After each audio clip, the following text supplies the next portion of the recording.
Welcome again to another episode of the Franchise Everything podcast, where we talk about everything and anything franchising. Today we are once again at the Hire A Hubby offices in Kingsgrove in Sydney, and this time we're joined by CEO Brendan Green. G'day, Brendan. G'day, Glenn. How are you going? Very good, thank you, mate. Very good. That's all right. Thanks so much for inviting us down here today to talk to a bunch of franchise partners who are loving the business and really getting a taste of it, mate. It's much appreciated. Yeah, no, pleasure, mate. It's just nice to see guys that are happy with the decisions they've made and just the diversity they've got with the way they run the business, and all have a way of doing it differently, but getting the same outcome, personal satisfaction and a good return. Yeah, it's great. It's just great to hear different stories about how and why people get into business and how they do what they do and get that outcome, I think. So it's good to see those diverse stories out there. So, but this one's about you. We're going to talk about you as the leader in this business, and this is a business leader podcast about the Hire A Hubby business and about yourself and your personal journey as well. So where did it all start for you? It didn't all start in Hire A Hubby, but initially. But where did it start from you when you started in your business career? I had a really good business mentor when I was a kid. Started doing a bit of work for him when I was at school. Had a property development business, and I'd sort of get to school on a Thursday and warm up the boys who wanted to do a bit of work on the weekend. I'd chat to the boss on the Thursday night. He'd tell me how many he needed to do some basic labouring work. I'd go back to school on Friday and coordinate it. So this is what, year 10, 11 and 12, that sort of Yeah, stuff? pretty much. And I think just because he saw a bit of initiative, he was a real entrepreneur, and he just took me under the wing, and I learned quite a bit. He offered me a job when I left school. I thought, fantastic, I'll be getting into property development. But as it turned out, he had a debt collection business as well, and he parked me in there, which was completely at odds with anything I thought I was going to be doing. When you told me that in the little chat we had, a little brief beforehand, I thought, whoa, that might have been a surprise. If you thought you were getting into property and development and so on that, and you were debt collecting. Yeah, well, I often say that most people want to grow up as a little boy and they want to be an astronaut, a police officer, a fireman, not a debt collector. Yeah, I can so, no, look, it was a very interesting background to running a business, because you saw all of the things where people got caught. You learn a lot about the law, because that's what you're dealing with to collect money and help people get through those challenges. So it was an interesting background. So what was it like? What was did you get trained in it? What was the experience for you? I was all tough guy behind the phone stuff. What I did teach you to be was a good salesperson. Yeah. Because obviously what you're trying to do is collect money from people, and you've either got to work out whether they've got none or they're just being difficult to get it out of. And how do you go about that? Look, you learn to define what the hot button is. Back in the day, we had two directed companies and husbands and wives. Often wife didn't know what he was up to, and you just basically start focusing in on her to get his attention, and sure enough, that would do it pretty much every time. Yeah, and that would get some results and some action. Absolutely.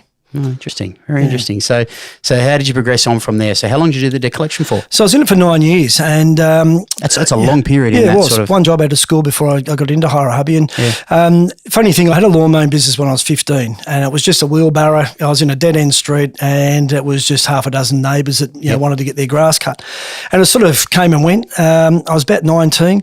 Cars and girls, far more expensive than my salary as a debt collector was able to pay for, and I was just lying there one night, and I thought, I'll start that lawn mowing business up. There's a couple of kids in the street that are fairly thrifty. I'll see if they want to do a bit of work, and sure enough, that's what happened. And it was back in the day where pretty much lawns were the only thing that households were outsourcing as far as home maintenance goes. Yeah, I remember that. It was probably lawns or kids doing car washes on the weekends for that's pretty a couple much of bucks, wasn't it? So a couple of franchises are into the lawn space, well established, and you could just see that that was something that was going to continue to grow. And so with my little lawn mowing business, I had a couple of kids, like I said, doing the work during the week. I'd work on the weekends, Saturday, do the bigger stuff. Customers started to say, while you're here, can you clean the gutters, cut the tree down, take the rubbish to the tip? And I really saw that as something that was going to be a burgeoning area. But just as quick as I noticed that, the boss said I want to open an office in Melbourne, so I packed up and moved down there to kick off the first of his interstate offices at a fairly young age. So it was a bit of a baptism of fire in terms of learning to run a business, because I started with me and a secretary, and about 18 months later, at 24, I had 30 staff. So it was a grow up quick moment. But that's where I got in. Oh, sorry. And what from that experience there, what was the most challenging part of that? If you can remember back that far. What it was basically there was nowhere to run and hide. You had to accept all the responsibility. I was 1,000 kilometres away from the boss. He'd sent me down there with the trust to set something up for him. And so it was really a case of roll the sleeves up, get on with it, and deal with the tough moments, and you learn on the run. But at the same time, I think what it taught me to do was, get connected with people. So I joined a lot of sort of networking groups down there, met a bunch of older, more experienced people, and created a network. And I think when people see a young guy having a crack, they're quite happy to stick their arm around your shoulder and take you on the journey. And I got a lot of that. So I was when they see young people really trying to make their way in the world. And people, I mean, they probably look fondly back on their own experiences, don't they? Well, that's it. I mean, if I see a young guy coming through now and I look at the benefits I got with people, if I'm able to help in some way, it's nice to be able to repay what was given to me along the way. Mm.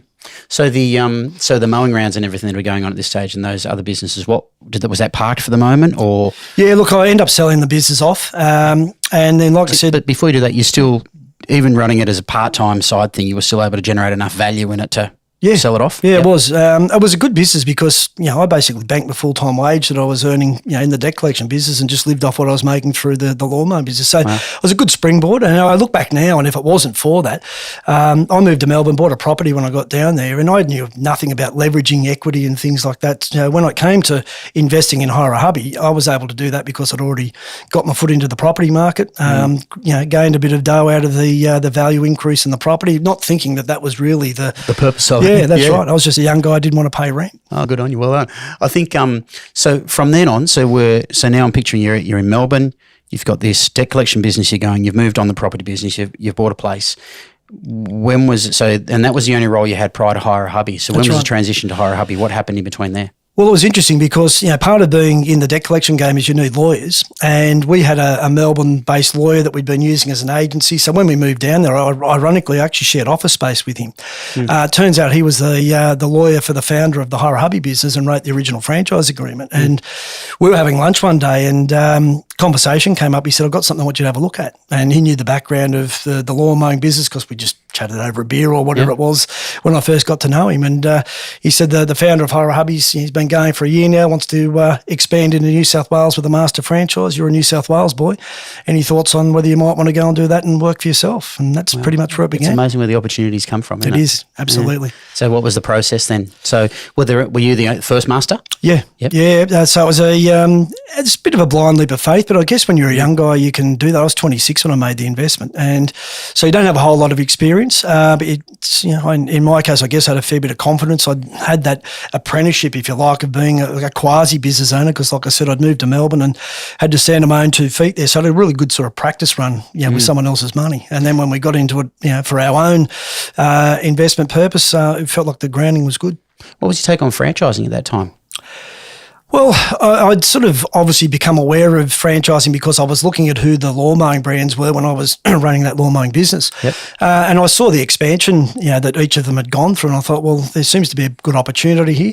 Read a couple of books. There were a few books around at the time that were sort of introductory. All American insights. Ones, were they? No, they're actually Gary Williamson, I think his name was, local guy here. Yep. So read up on that. And then just basically got my hands on the documentation. So operations manuals, franchise agreements, master franchise agreements, etc. And I remember going down the coast to where my parents actually now live, and I spent Easter just doing the research on it. And my dad, who's no longer with us, but he said, I can't believe I got you and your sister both been 9 years in your respective jobs and you're both looking to change on me at the same time.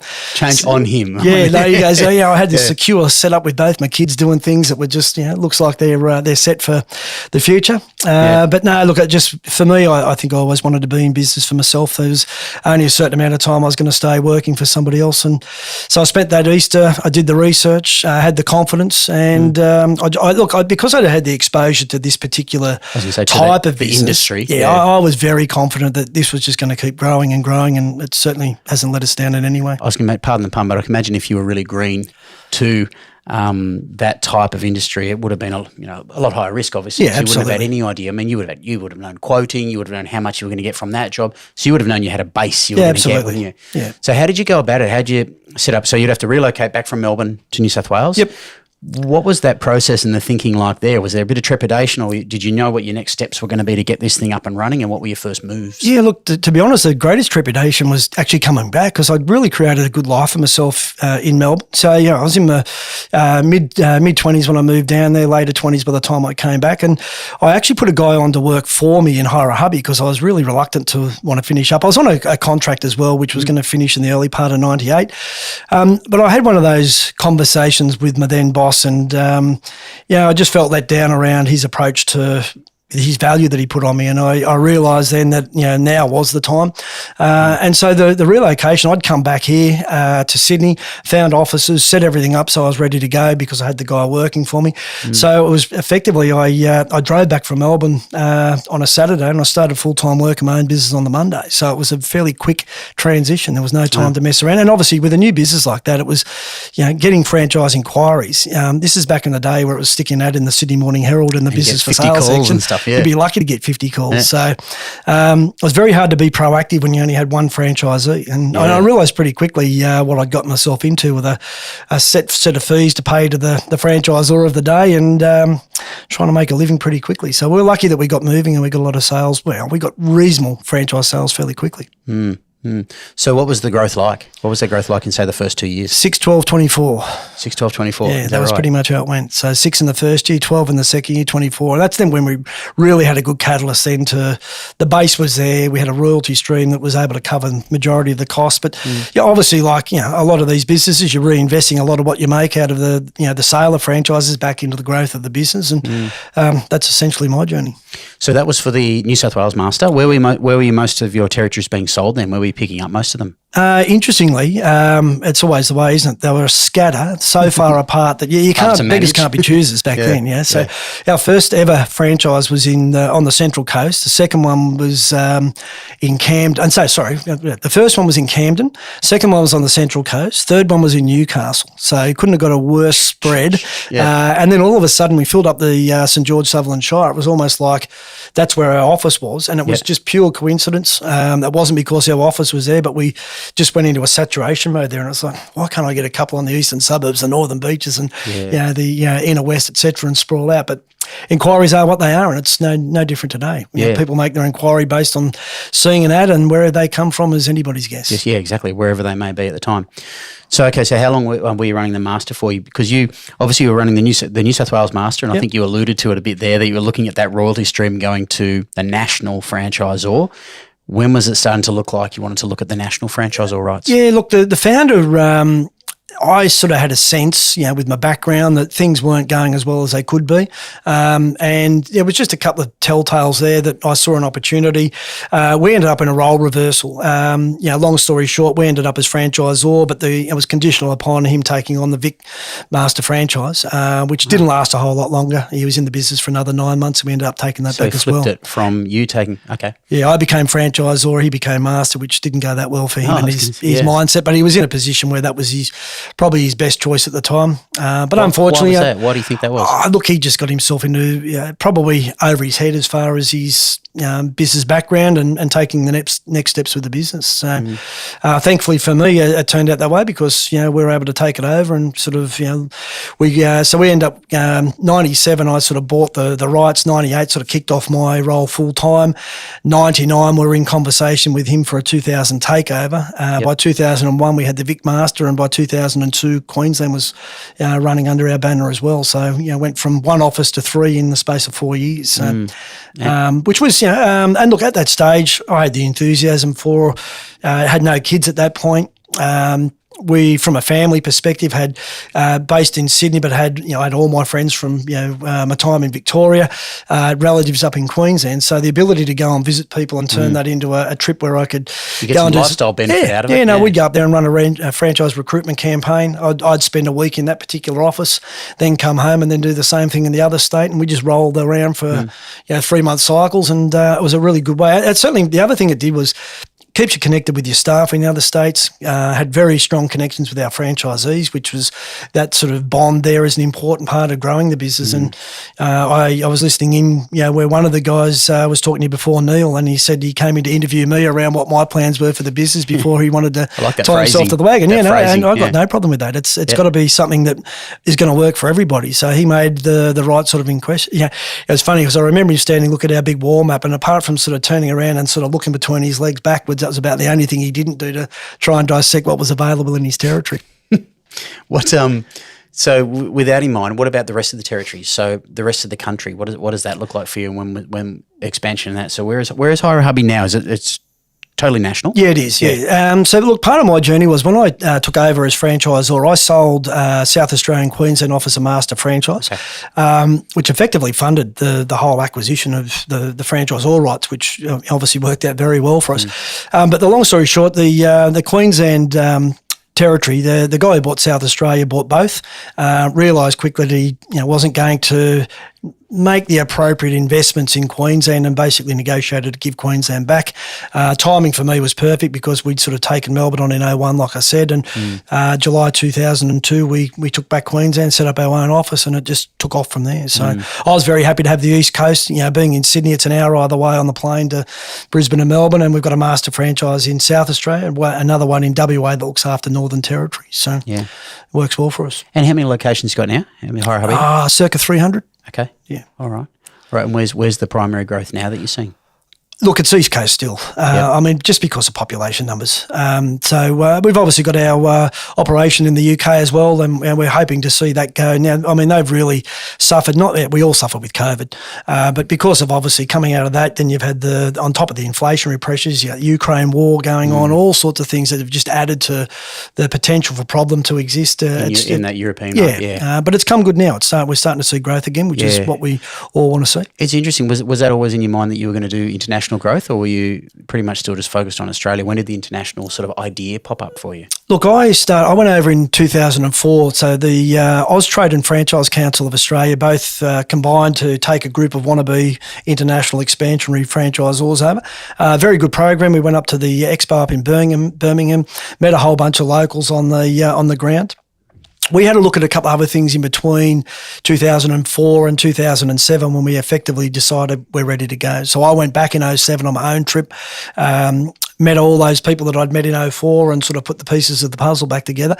And we had a Victorian-based franchisee who was moving to England. He wanted to explore the opportunity of a franchise over there. And I said, well, look, we're looking for a master franchise. So he actually took on a small master to start with. About a year later, we sold the rest of the UK off to a guy with some good franchising pedigree. But like things happen in life, Glenn, they don't all go perfectly. And that sort of, bubbled along for a little while without doing a whole lot. And we just took the decision in 2017 to take the masters back and put our own people that were long-term Hire A Hubby people from Australia who knew our culture, our systems, our methods, and went over there. And we went from 6 to 25 pretty quickly and sort of got a good base there. And that's what we're looking to build on now. I think so. You come across them and you see it quite often, a bunch of franchisors from here taking their concepts overseas, and there's hits and misses. Yeah. And there's spits and spats and starts. And from what I can see, just, from the outside looking in, many of them take a lot longer than they thought. They do. That it would take. And look, I've got to be honest. To get that traction. It's a funny thing. I'm a big Formula One fan, and I like the idea of being able to go and visit my business in the UK and visit as many Grand Prix as I can while I'm over there. For it. So I'd always go up and, if I was going to England, I might go in via Turkey or go in via, Monza, come back via Singapore or, whatever the calendar was doing at the time. Or if I was there, head over to Spain for the weekend or, just pick up a Grand Prix, go to the British Grand Prix, of course. So being able to combine the expansionary ideas that we had with a bit of personal... with some lifestyle as well, absolutely, some benefits you've got to have it as well. You don't want to work hard for nothing. Yeah, absolutely. So the Hire A Hubby business, when we were talking beforehand, you were talking about as you were growing this and the franchise partners to grow their business and grow their impact in their marketplace and everything, you were talking about broadening their skill base. Yep. Because you're talking about they're quite general handymen. Can you fill me in your thoughts on the role that you see of the Hire A Hubby franchise partner playing in the community as far as what services they're offering? Look, what we saw, Glenn, was there was a real... Once you build a relationship, customers would call you back again and again. And we did some research in 2019, and a first-time customer average invoice, this was taken over 3 years' worth of data, the first-time invoice, brand new customer, $660. If that customer shopped again within 12 months, the second invoice averaged $1,360, so more than doubled. And so all of a sudden, what would be a simple, small handyman job would be, I like this guy who's come from Hire A Hubby. I trust him. He's got the police checks. He's got the photo ID, the insurances, licenses. And that was really the catalyst for us saying, well, we know that these guys are going to get a lot more of these bigger jobs because they create relationships. Now we need to make sure we can legitimise their ability to do it.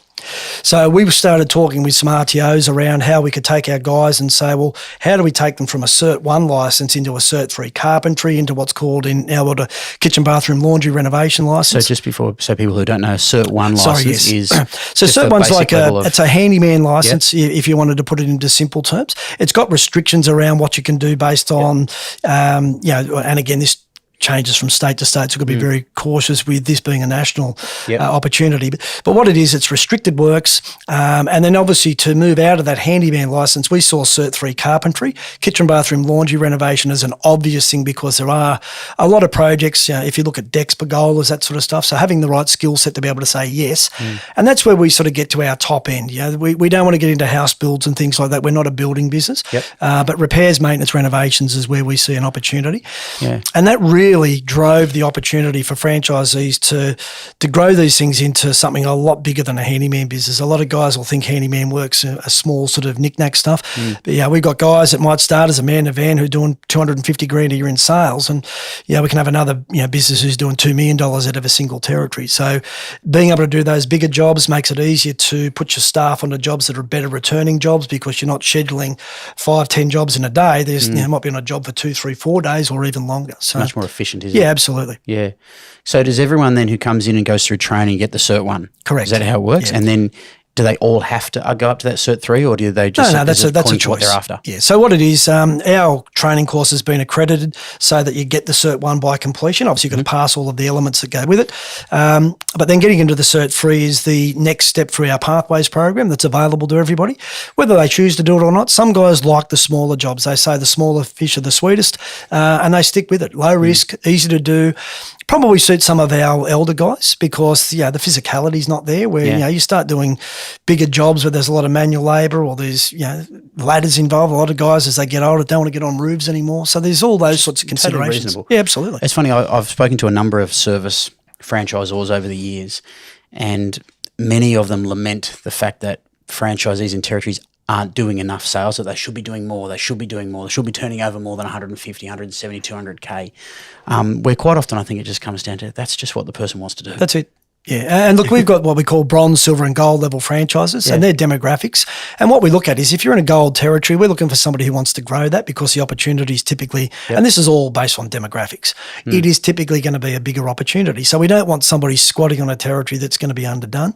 But that said, I mean, what none of us can predict, with any 100% accuracy is future growth. I mean, yes, we can sort of pick up on things that might be going on from time to time through announcements that there's obviously going to be an expansion. You look at the southwest of Brisbane or the southwest of Sydney or western Victoria, Melbourne now. We know the growth's coming there. What we found though, Glenn, over the course of time is if we've got a guy who's sort of hit the limits that he's, he wants to work no more and he's making enough money, we started to cut the territories in half with their authority where they can get their money back on their original purchase. We create a second territory so we get another royalty stream. But, if a franchisee can get his money back and continue to trade and then still have something else to, it's a win for everybody. So how many take up on that? Are there many? Oh, look, it's not huge, but it's just one of the things that we've tried to say to our guys, look, we're not going to force you into doing it, but if there's an opportunity where we can all make more out of it because you don't want to do any more, but there's demand, then let's find a way to bring somebody else in who can service those customers. Excellent. So I think you were saying earlier on, correct me if I'm wrong, that when you acquired the rights national, you had about 30, there was about 30 to 40 franchise partners, and now you're at 300 plus. What's been the key factors in growth there, and what's been those key surges in growth, or has been quite consistent across that time depending on activity? I think our technology was probably the biggest thing because back in the day, I mean, it's a pretty cottage industry when you look at what handyman sort of work was. So when I started out, a guy would have a trailer, can you believe it, a trailer, tailing these big heavy buggers of things around. They had a triplicate invoice book. Tough to manoeuvre around. Oh, they are. And then guys would stop towing them around because they were a pain to park, they were heavy, and all of a sudden they're driving around in unbranded vehicles. So we scrapped the trailers, we got into vehicles, sign written. Fourth most common source of new business, just as an anecdote, is people seeing one of our sign written vehicles. So you want to make sure they're out there and giving themselves the opportunity. But, moving away from, getting a text message with a job that says give Glenn a call about the job he wants done, we knew that we've given you 10 offers that week or 40 in a month. We get your P&L at the end of the month, but we couldn't tell what you'd done with any of the customers and what drove into that financial outcome. So back in 2011, we were looking to really upscale our insights into what our franchisees were doing. and there was no off-the-shelf job management system. So we wanted a better CRM than we had, and we wanted a job management piece. And long story short, we ended up through a third party who helped us pull together a deal. We hooked up with Salesforce. We built our own bespoke job management system, and all of a sudden we could see all of the insights that helped us coach our franchisees to know when they should be looking to put a new staff member on. We could predict based on their conversion rates, lead to quote conversion, quote to invoice conversions, average dollars, average GP. You could forecast accurately what was coming and what was required to be able to then say, well, Glenn, you're able now, based on these numbers, to look to put somebody on here, and all of a sudden the businesses took off. So that was a real catalyst for growth. Which made them more saleable, obviously. It does, yeah. And when you've got guys that are coming in and they're running businesses and you've got no ability to see it and they're often too busy, the ability to coach was just impossible.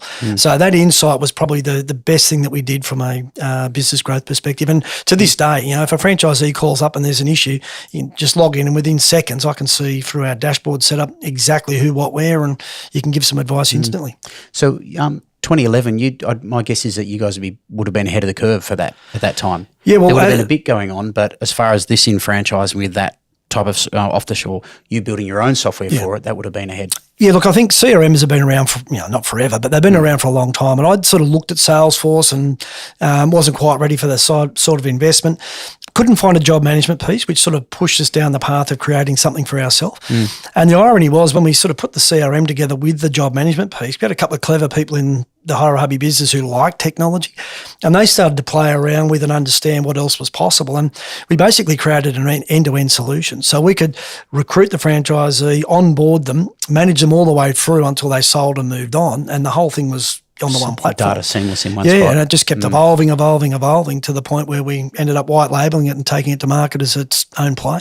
Yeah, and what role does that have in the business now? So that's a totally separate part of the business, is it? It's a very, very heavily integrated part of the business. So, we call it, our badge for it's called Hubby Connect. One of our franchisees picked that at our conference in 2011 as part of a bit of fun and engagement and competition.